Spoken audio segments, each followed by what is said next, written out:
Okay, page 2. Instead of looking at the way limits help you when there is like a certain point where it's difficult to evaluate the function, where you might have a vertical asymptote, now we're going to start looking at another difficult point, which is when x goes to infinity. Okay, so when x goes to positive infinity or when x goes to negative infinity, that's also kind of a thing that's difficult to evaluate. Okay, so we're going to use limits to figure that out. And if you remember, we worked a lot with horizontal asymptotes in the exponential functions chapter, and also with the rational functions unit. Okay, so when we want to say that, hey, x is not equal to infinity, but x approaches infinity. When x approaches infinity, we write it like that, and basically that means that gets as large as we like and positive, it says, or in this case, it's as negative it's negative and it gets as large as we like. Okay, all right. So horizontal asymptotes occur when a function converges to a and if you look here, this is an example here, it's converging to y equals 2 horizontally, going to the left and to the right. Both ways it's converging to y equals 2. Okay? And 2 is what we would say is a finite value. Finite value. Okay? Even as x approaches an extreme infinite value. Okay. Sometimes a rational function, such as the one at right, approaches one value at x equals 4 from the left and approaches a different value at x equals 4 from the right. Okay, and now we're talking about this vertical asymptote here. So like, do you see here how like when x becomes 4 or approaches 4, we can see that on the left side the function goes way down, and on the right side the function goes way up. Okay, and of course at the point, at the coordinate of x equals 4, it does not exist. It's an asymptote. Okay, so here we use this notation here where we say when x approaches 4 from the left, then f of x, the function, approaches, and it looks like it's approaching negative infinity, right? And when x approaches 4 from the right, then f of x approaches positive infinity. In both extremes of infinity, the function approaches the value 2, but from below or above. And so now we're talking about the vertical asymptote.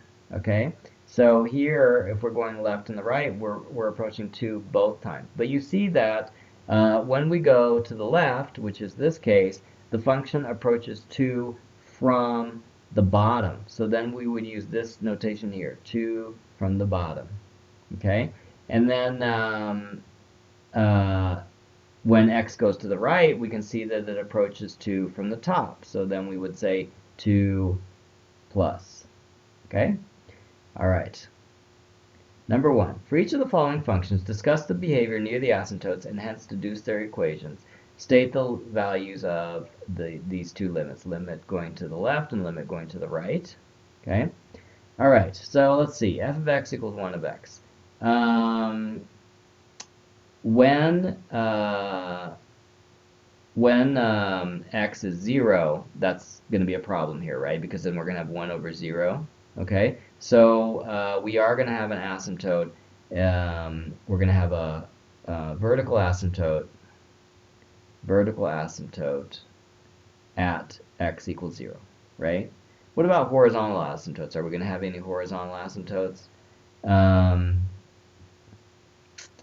Looks like if x becomes a really big number, then f of x becomes 0, right? So first we're going to say the limit as x becomes a really big number is going to be 0, okay? And the limit as x approaches a really big negative number is also going to be just 0, right? It'd be 1 over a negative huge number. It would still be 0. Maybe it would be negative 0.00001, but it would be very close to 0, and the limit would be 0. Okay? What about C here? So the vertical asymptote here would be when the denominator became 0. So when does 3x plus 2 equal to 0? Looks like when x is equal to negative 2/3. Okay, you can do some algebra and figure out that negative 2/3 is what's going to give you 0 for the denominator. Okay, so this is the vertical asymptote. What about the horizontal asymptote? Where is it going to go? So if you put a very big number in for x, then you can see that you're just going to get a huge number divided by a huge number, and you still don't know what's going on. So we need to manipulate this a little bit, and we've already done this manipulation in past units. But basically we're going to divide everything by x so that we get a lot of x's in the denominator, because if you have x in the denominator, if you put infinity in it, the term just disappears. So if we divide everything by x, we're going to get 1 over x equals negative 2 divided by 3 plus 2 divided by x, right? Now if we put infinity in for x, we're going to see this term go to 0, and we're going to see this term go to 0. And basically what we're going to be left with is negative 2/3, right? And it doesn't matter if you put positive infinity or negative infinity, we're still going to get negative 2/3 because 1 over negative infinity or 1 over positive infinity is 0. Okay?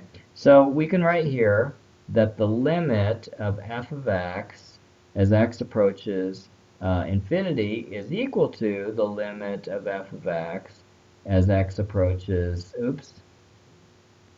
as x approaches negative infinity, which is equal to negative 2/3.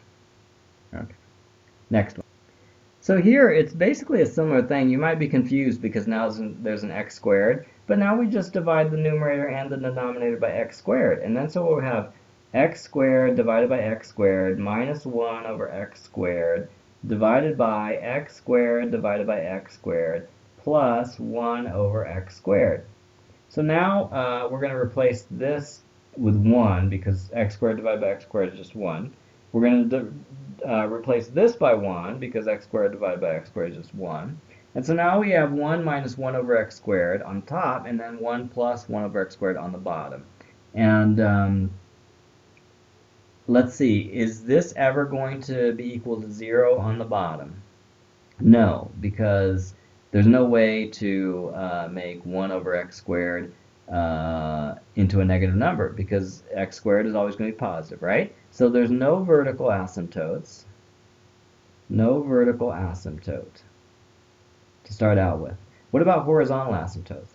Okay, so if we make x a huge number, this term and this term are both going to become 0, right? So is the limit of f of x as x approaches infinity and the limit of f of x as x approaches negative infinity are both going to be equal to 1, right? Because the two red highlight terms disappear, and then you're left with 1 over 1, which is just 1.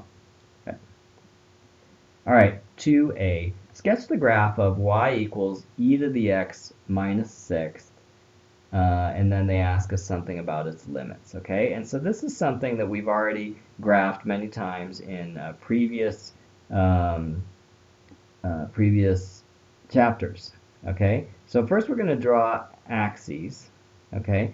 And then remember what we know about translations now. We're experts in translations now. So, especially after the trigonometry chapter. So when we have negative 6 here, that moves down the e to the x function down 6 units, right? So what does the original e to the x function look like? Well, at x equals 0, e to the x is e to the 0, which is 1, right? So the first point is going to be there. The second point, when you put 1 in there, e to the I'm sorry, I should have probably drawn this line a little bit farther over. Let me draw it right there. Okay, so e to the 0 is 1. E to the 1 is 2.71, so it's about there. Okay, if you put negative 1 for x, then you get e to the negative 1, which is, you know, like 1/3 or so. Okay, so basically we have this line here, which is like very close to 0, and then when it gets to the line here, it goes up. Okay. And then, so we graphed e to the x. Now, how do we graph e to the x minus x? So now we're going to write e to the x 6 units lower. So it's going to be 1, 2, 3, 4, 5, 6.